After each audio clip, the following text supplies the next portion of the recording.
who have dedicated their lives.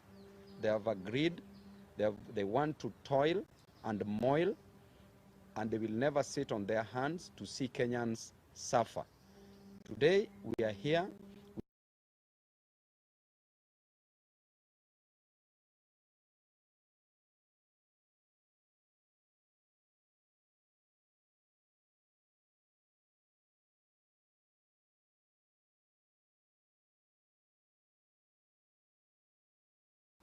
over 20 members of parliament who have dedicated their lives. They have agreed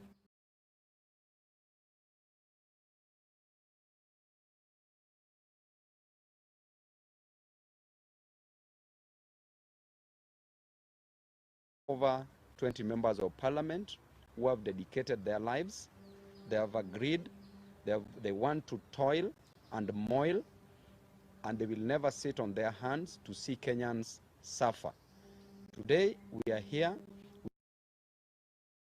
from Starehe, Amos Mwago, Amo ndio best, ukienda huko Starehe hivyo ndio anaitwa, representing constituents from Nairobi County, representing Kenyans from within the nation. And we have a presser. Each member of parliament here will be given an opportunity to speak about issues, the state of the nation, matters affecting Kenyans, the issues of concern. We have a presser that I will read, then after that we'll give an opportunity to every member to say a word. Now we have apologies from some members of parliament. Mheshimiwa Kibagendi from Kisii County. We have an apology from Mheshimiwa CNN Charles Nguna, representing the Eastern region. We have an apology from Wanami, all the way from Bumula, Bungoma County. We have an apology from Mheshimiwa Umi. We have an apology from Mheshimiwa Mwenje, Nairobi County. We have an apology from Mheshimiwa Caleb Amisi. We have an apology from Mheshimiwa Kibagendi. We have an apology from Mheshimiwa Basil and other Waheshimiwas, from Mheshimiwa Ledama Olekina, and we also have an apology from Senator Eddie Okech. So we will read this, and we'll also give you a way forward on how we will be working as Team Ground moving forward. Our fellow citizens, let me once more start by expressing my solidarity with the Kenyan youth and families who have lost their lives, sustained injuries, been abducted, or whose loved ones have been calling for good governance of their country. We are making this address in response to the many phone calls, text messages, social media uproar, and direct requests to us by distressed Kenyans who corruption and incompetence in the management of the affairs of their country. The Gen Zs and millennials of Kenya came out in large numbers to exercise their Article 37 rights to assemble, demonstrate, picket, and petition their leaders. In this bold move, they outlined the issues they wanted the president to address to reduce their suffering and to create opportunities for them.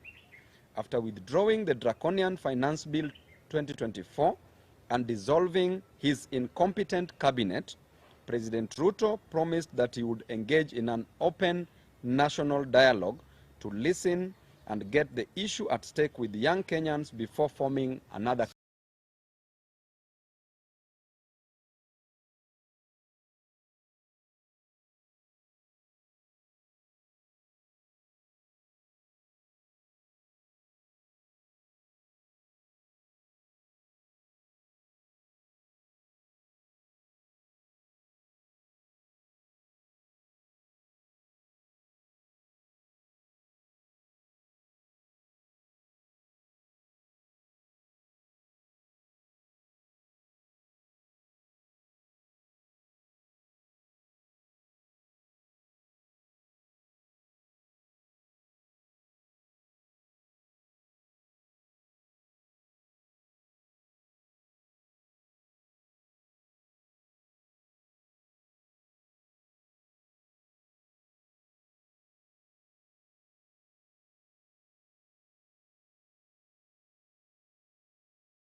cabinet.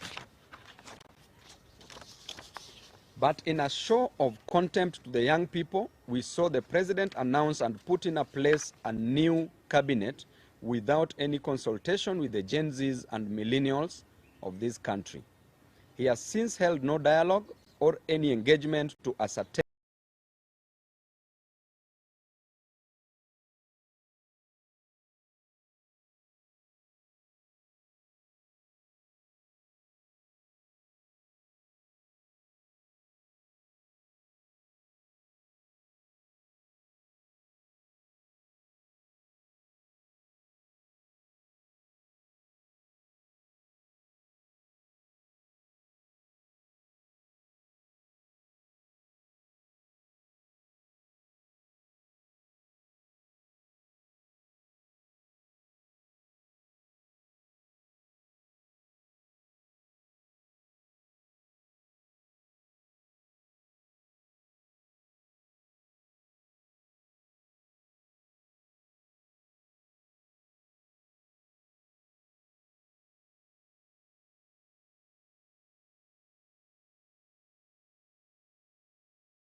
was shot and killed by the police.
The young people are unhappy that you have refused to pay for the medical expenses, the Gen Zs and of this high unemployment.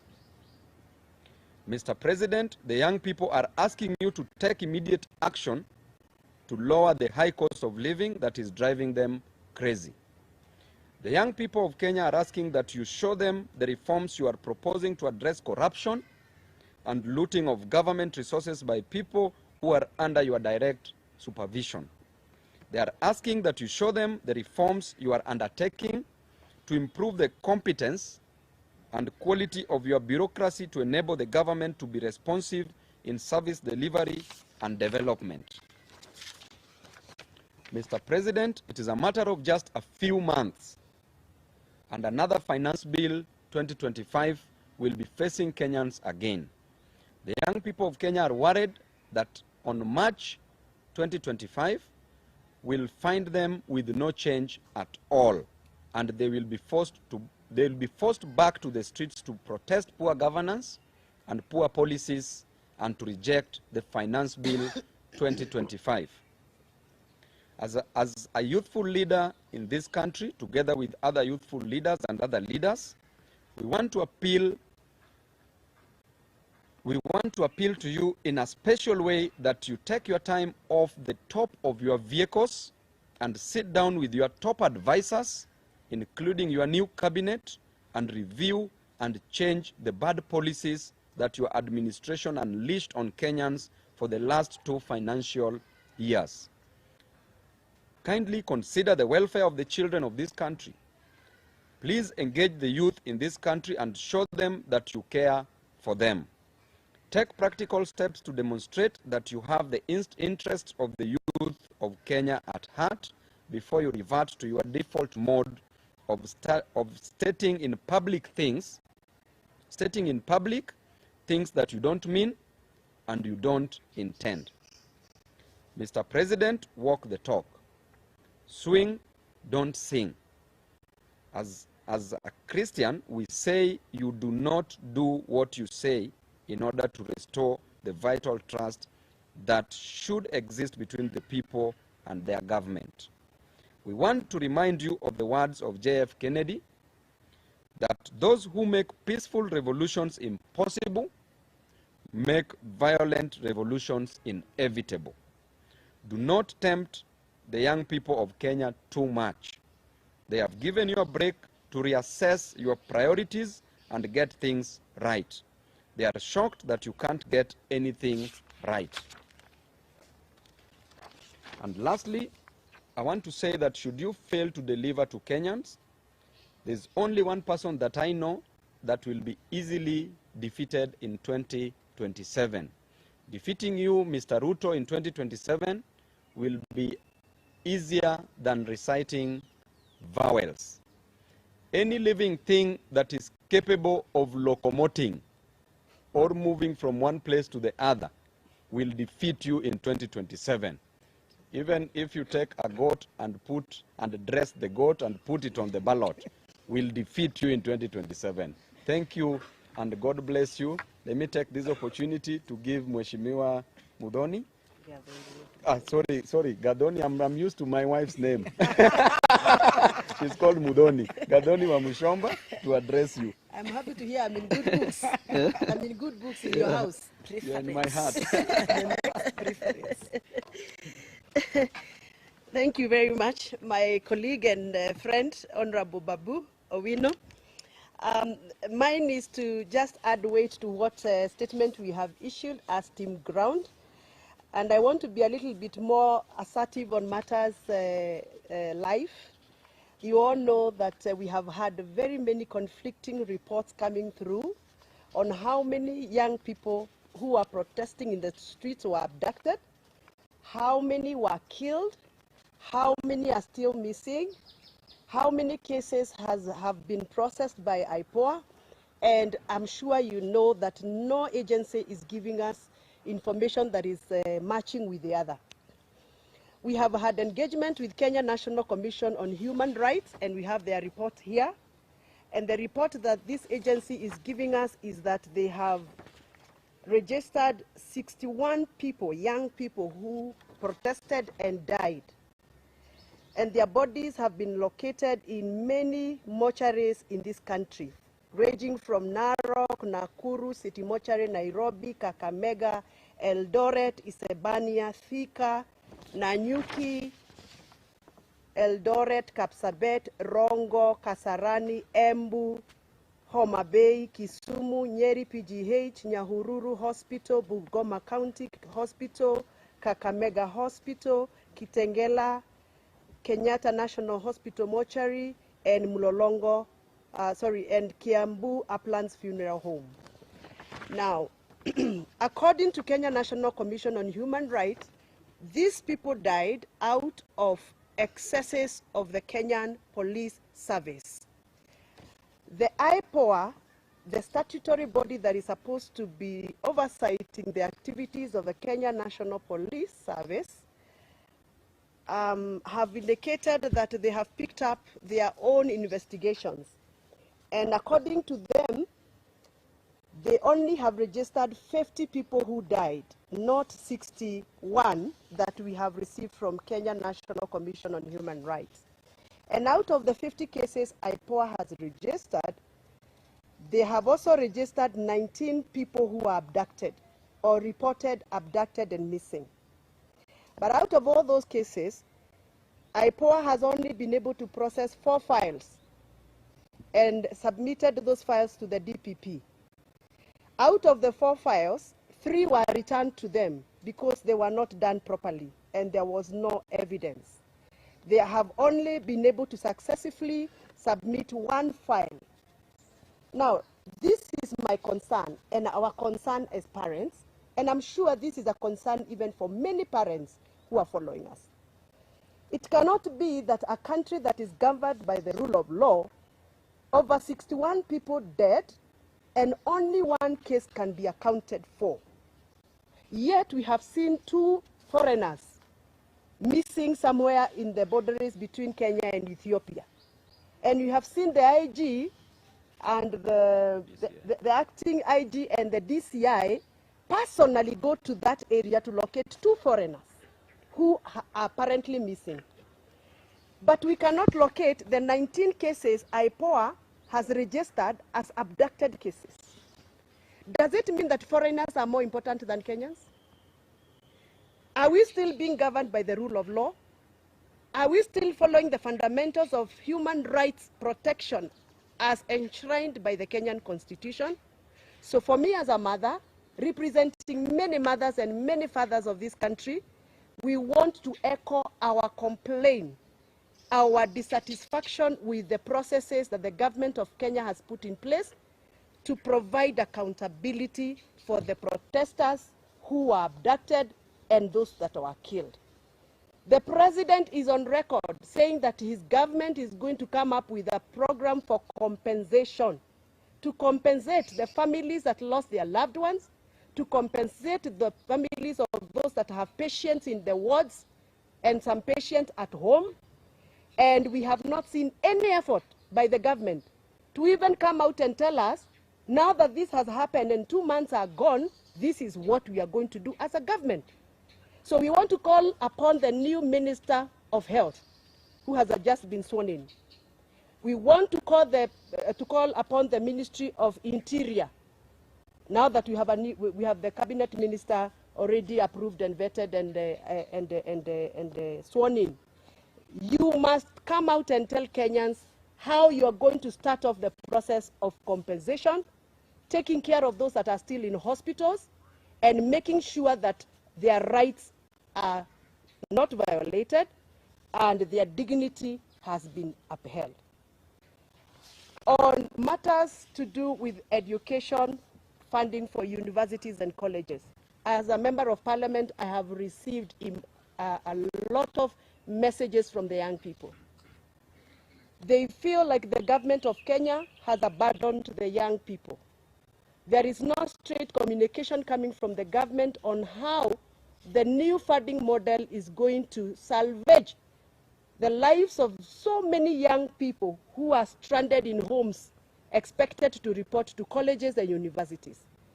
We are requesting the government to come out very clearly and give out a clear guideline. We are only seeing some letters flying in the social media, but nobody is doing a presser like this to address this issue and explain to the young people.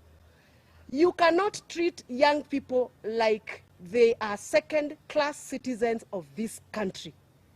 This is the future of this country, and you are no longer going to assume the young people of Kenya the way we have done. So we are requesting and demanding, let us demand because I think it's our right, that the minister in charge of education must come out very, very boldly and tell us the way forward on matters to do university, funding, and colleges, and assure those students that are still at home that there is hope for them to resume school and there is hope for them to progress with their careers. Thank you very much. I want to invite my sister, the lovely Catherine Omanyo, to say something.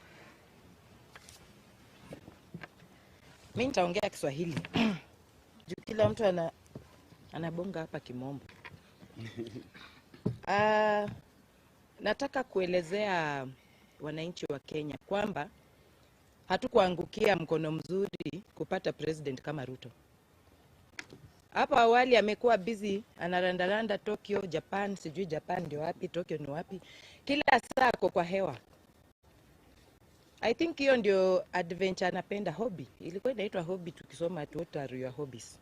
Because sai namuona tu juu ya maprado kila saa akirandaranda. Vitu serious zikitendeka simuoni akienda huko. You can see where his heart is. Kujionesha ma-PR mingi. Briefcase projects ndio anasema ame-launch. Lakini kitu yenye napeana impact kwa mwananchi wa Kenya aseme walai tuko na president na nusu. Hakuna. Juzi Toi hapa imeungua, hakushughulika. Hata kusema tu poleni, nothing. Hata huko Kware mili zinachomolewa kule, kitu yenye hata singeangalia na macho na nyamaza na lilia kwa moyo nikisema what is this really in Kenya, ama ninasoma tu vitu kwa newspapers. Hakushughulika. Lakini akisikia kadili utamuona kwa majet jet ya 200 million yenye tungejenga ka industry hata kule kwetu huko na Mbale ya Jinari. Tuna very good weather ya kupanda cotton, lakini trips zake tu moja pekee inaweza jenga Jinari, na angeamua every 6 months kajinari kamewekwa mahali. The 47 counties sasa tungekuwa na vitu zinaandika our young people, but hiyo hana. Kichwa ngumu, kiburi, majivuno. Ni vizuri majenzi wameshekeshek watu hapo, tunaona at least siku hizi wameanza kutuangalia kama watu na uoga fulani. But mtu ujificha tu temporarily. Character real tulishaiona ilitoka.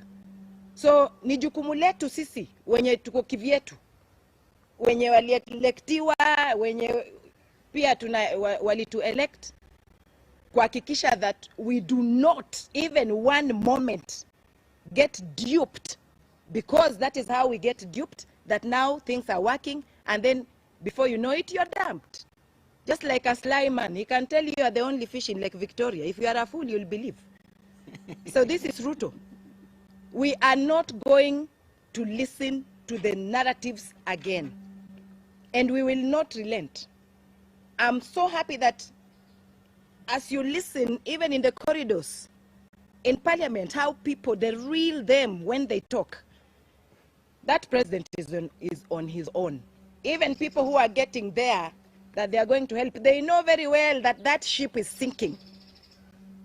And even if they are patriots, they will try to help him swim out. But it is a tall order. Reality is, hata watoto wetu ya university wenye wanatakana kwenda university wenye wamesema hakuna haja, watadifaa, wataruka, and then waone vile in future kutakuwa. You know, why postpone a life? We live today. Tuachane na hiyo vitu at new model. Tutaki kizungu mingi. Hiyo help ilikuwa inasaidia. Mtu kama mimi, I didn't have a daddy, I didn't have a godfather. But things kama help hizo zilikam through. Sahi naweza jidai hata mimi nilifika university nilisoma because of that. So if it worked, what has happened for them to start now saying, no, we need a new model? No. Hao watu ni masonko, wana anything, wanaweza hata leta lecturers kwa their rooms, bedrooms, kufundishia watoto wao kwa pilo. But wale hawana hiyo, tuachiwe hiyo old model ya help. Mtoto aende shule, alafu help ita come through, alafu kuna vile tu life ukuja, vitu zinaingiana. So tutaki everything new, mara CBC, mara nini, everything new, my belts, my jackets, the crocodile. We are not interested. Sisi tunataka kitu yenye mwanafunzi, mwananchi, akuwe Wanjiku, akuwe ule wataita wapi, at least in a day, basic needs anaweza afford. Hawataki kuishi paka pia wakuwe na majets. But two basic needs, if somebody today cannot afford, then why are you proud to be a president? At least, if he's not listening, mimi nimemwambia, muende mumutumie TikTok, muweke kwa space, wherever it is, that we are not going to sit back and look at him with his new narratives every day. Thank you. Invite Mheshimiwa.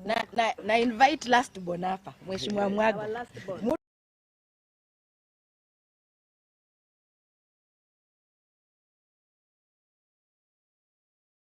Ako farm, hataki kujua. Nairobi solid. Okay, thank you so much, members of the fourth estate. I stand with Team Ground in denouncing the activities of the president and how he's tried to address the challenges that were raised by the Generation Z and the millennials and generally the people of Kenya. I don't understand why he got his wisdom from by bringing us a political solution to an economic problem and a social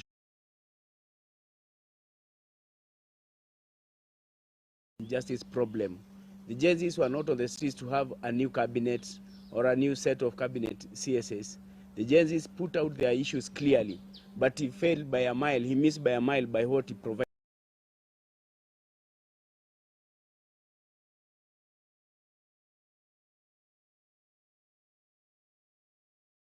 of this nation. For this country to have systems that a social justice system that will work. You can see by his activities the neglect that he had on the Article 37 of the Constitution, the brutality and excessive use of force on protesters. Yet we say we have a constitution that we respect, that clearly outlines Article 37 as the guiding principle on how people should address the government, how people should protest against, how the people should talk to the government. But we saw what happened. It really defeats me to imagine that this country we've lost value for life. We are talking about more than 50 people who have been killed, who lost their lives, and we are treating this casually, like nothing happened. If you go to the DCI, we went there with loyalty to just let them be and this to go on. We cannot agree, and Gen Zs have come out clearly and they have outlined their problems. We are asking the government of the day, come out and tell us what measures are you putting in place to address the issue of unemployment. We are having like 1 million students who are going to clear form for this year. Every year we are having a very high turnover of Gen Zs. What measures have you put in place to address their issue? The current cabinet that you announced, we don't make anything of it. We don't see if they are able to come up with solutions for the challenges of this nation. So sisi tunamwambia Bwana Rais, tafadhali sikiza watu, calm down, look for new advisors. Whatever you are doing is far away from what the people are asking for. Kindly try and calm down and listen to this youth. These are the future of this nation, and the best